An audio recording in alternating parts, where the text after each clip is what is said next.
I'll give you another interesting thing that people don't reflect on.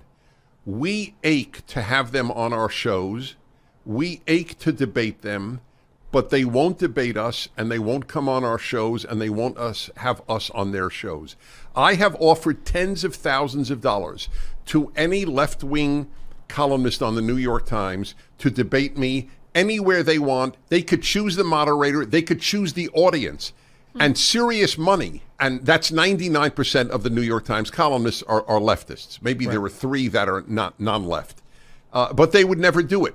I ache to debate them. I would raise $100,000 probably. I could probably raise that to have Ta-Nehisi Coates or Ibram X. Kendi debate Larry Elder.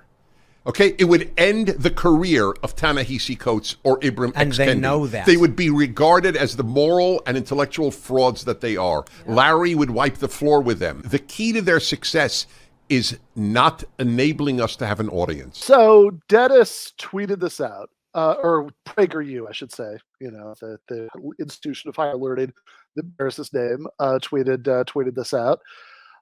This clip of him saying that he aches to debate leftists, but they won't come on his show. You know, his ache remains unrelieved. And there were a couple things. Well, I will say, of course, because it is, as the late Michael Brooks would put it, a core brand proposition for us that we can't kind of not respond to that, right? So we had a little response. I quote tweeted Dennis, say hi. At Dennis Prager, I'd be delighted to chat with you either on my show, at GTAA Show, or you could host it through at PragerU, or I'm sure at Modern Day Debate or some other neutral platform. Be happy to host it, your call. But if you truly ache to debate late leftists, let's set this up. That's Bearleaf and Starkey. That is just a straightforward, that is just a straightforward acceptance. Yeah, it's a little bit in the last sentence, But up until then, right, it is just a straightforward acceptance of the invitation. I was not the only one, right? Let's put it like that, right? There were there were quite a few other takers as soon as they tweeted out that clip. I know Sam Cedars guest a couple episodes back. In fact, I think had a tweet that had many more likes and RTs than the original Prager one, saying, "Yeah, let's do it, man." And then he clarified that he's not quite prominent enough leftist or something like that. There's something interesting. Weasel. How have you diagnosed that? But it seems like Dennis's dance card could be kept pretty full, right? Talking to people on the left who want to talk to him. I have pretty much, if you know a leftist who likes to do debates with right wingers, they probably expressed that over the weekend on Twitter in response to that PragerU tweet. But there's something that's, I think, in a way, okay. So I should say that's one interesting follow-up. There's another little part 2 to this, which is that our old friend Jordan B. Peterson, formerly of the University of Toronto, also quote tweeted this. So the tweet itself, if you listen to this in the podcast later, it's just PragerU, and the text is just, "They won't debate us," and then it's that exact clip that we just showed. And Jordan Peterson quote tweeted it to say, "Cowards," and I'm not even sure if I'm pronouncing this yet. I have to admit this is not a word that I commonly use. Montebanks? It's not one that's in my vocabulary. I know I would ache if I had to try to work that into a sentence. It's tough when you're dealing with like intellectual titans like Poole and Peterson, and their terminology is just beyond what a lay person could even aspire to. Yeah, no, fair. So yeah, it's So of course this is pretty. Oh, good. Oh, good. Okay, I pronounced it correctly. That's a load off. Now I'm gonna just start saying that all the time, right? You know, they're like every person we talk about today. I'm like, all right, let's get the next Montebank clip on here. Also, you can use Montebankery. Expect a lot more mountebankery on tonight's show. We have a lot more in stuff. It means a person who deceives others, especially in order to trick them out of their money. A charlatan. Historical, a person who sold patent medicines in public places. All right. Which I've got to say sounds like a fair description of Jordan Peterson, but he is in this case accusing others of mountebankery. And this is very funny, I think, for a few reasons, right? So and it's like to the point where it's a little hard to know where to start, right? Let me just start with this. This is like old stuff. We don't have like tweets for this, but let's go all the way back to the year of our Lord 2018. If you can, do like the old movie flashback thing where the music that was in 2018 starts playing and it's a little misty, So in 2018, another former guest of the show, Richard Wolff, publicly offered to have a discussion with Jordan Peterson. Peterson said no. You can watch back when I was doing weekly videos from the Zero Book YouTube channel, 2018, 2019. I did one about this where I played the clip of Peterson saying that he would not debate Richard Wolff, basically because he equates Marxism with like the crimes of Stalin and Mao, and thinks that just as National Socialism should be excluded from the debate, that Marxism should be also. And so, since Wolff calls himself a Marxist, that he should be exiled from polite society, so he's not willing to talk to him. So he deplatformed him. Yeah, very kinda, yeah, right. I mean, he thinks that Wolff should be canceled. Yeah, we're guilty of platforming Professor Wolff on our show. That's yeah, repeatedly. We have repeatedly platformed Professor Wolff despite his various crimes. But yeah, now this is pretty funny because he got over his belief that all Marxists are Stalinists, which is the same thing as being a Nazi. He got over that to debate another of our former guests, Slavoj Žižek, and which honestly is funny in many ways because, if anything, I love Slavoj. He's one of my favorite guests. He's one of my favorite people. He's awesome, right? I just got to spend some time with him in person when I was in the UK, and he's very entertaining. He's like, it's a lot like the way he is on YouTube, but like a lot more swearing. He's wonderful. But like also of the two of them, right?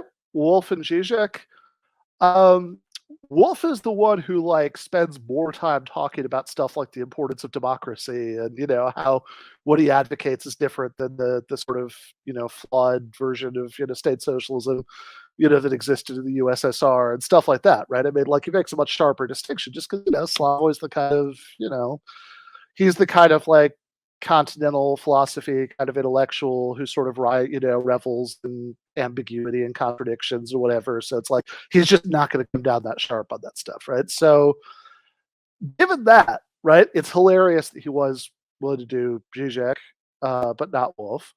You could speculate uncharitably maybe about what the difference might be, and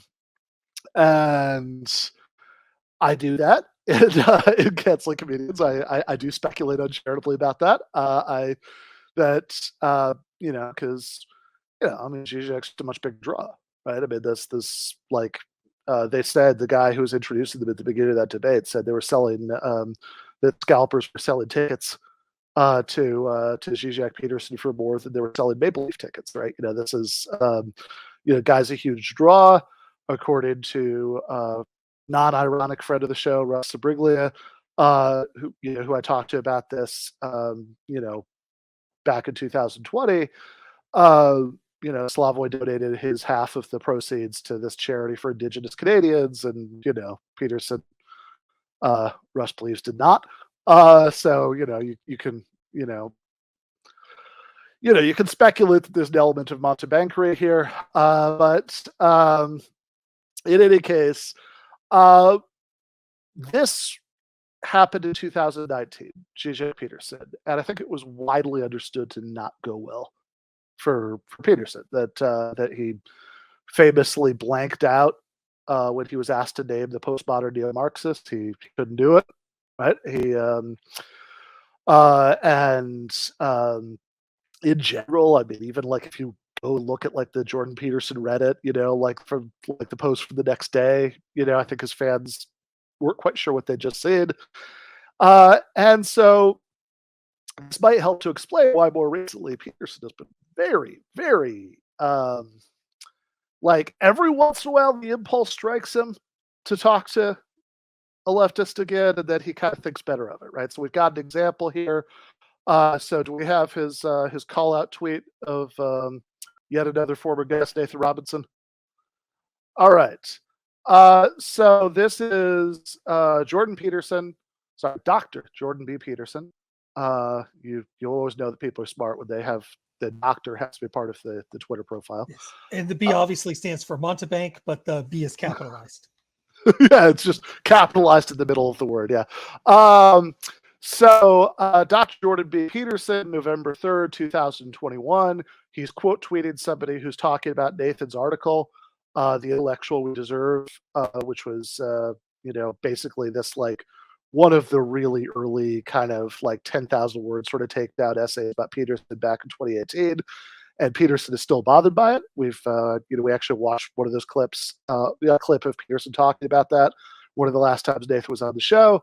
So Dr. Jordan B. Peterson says, what Nathan Robinson does not understand, bucko, is not by definition gibberish, at Nathan J. Robinson. And anytime said Mr. Robinson, which I love that locution, the said Mr. Robinson. That reminds me of like the way Charlie starts talking when he's about to start talking about bird law, right? That's the you had a said law says, and anytime said Mr. Robinson wants to find out what those diagrams, he's talking about the gibberish diagrams from Maps of Meaning mean, I'm available, and we'll just see, and we'll see just what's gibberish and who is spouting it. Okay, so sounds like he's going to do it, huh? Like it sounds like he's making a very direct offer that he's going to do it, right? It's not just like, when we got excited because he accidentally referred to me as the best of the left because he read a tweet of an article that he didn't read and he, misinterpreted it. So he referred to me as the best of the left. And I said, well, if I'm the best of the left, you should have no objection to having a conversation. And that never happened. That was summer of 2021. It's November 2021. He's making the offer.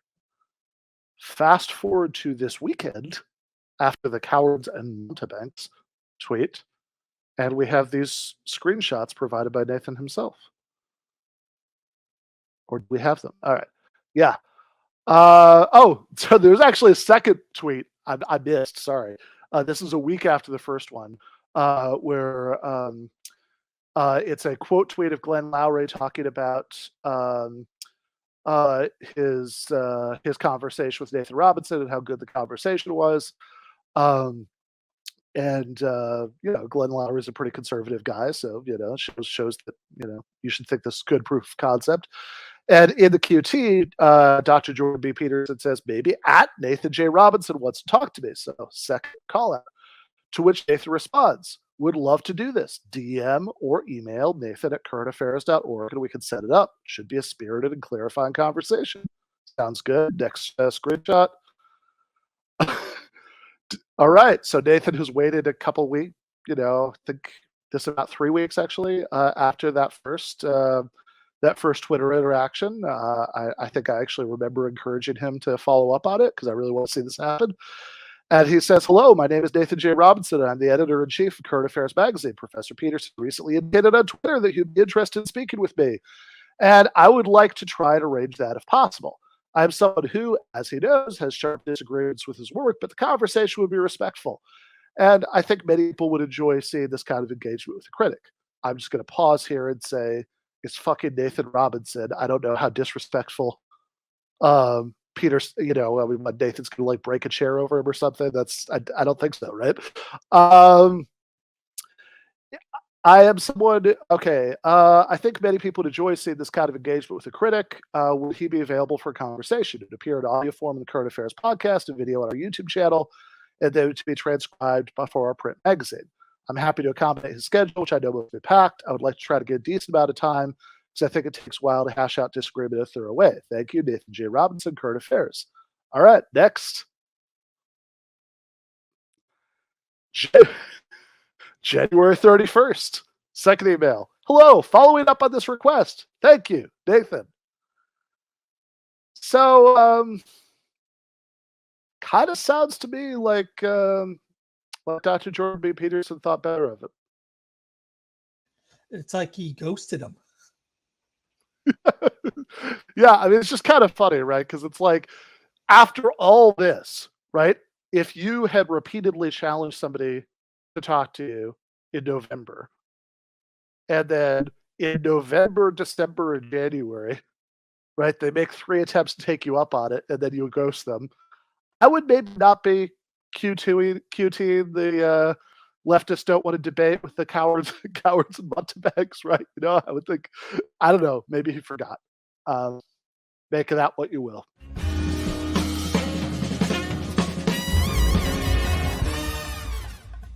You have been watching free public content from Give Them an Argument. To access every single episode of the show, the main show on Monday nights, all of the streams, all of the debate breakdowns, all of the patron-exclusive postgames on Monday nights, all of the patron-exclusive bonus episodes every week, and much, much more, go to patreon.com/Ben Burgis.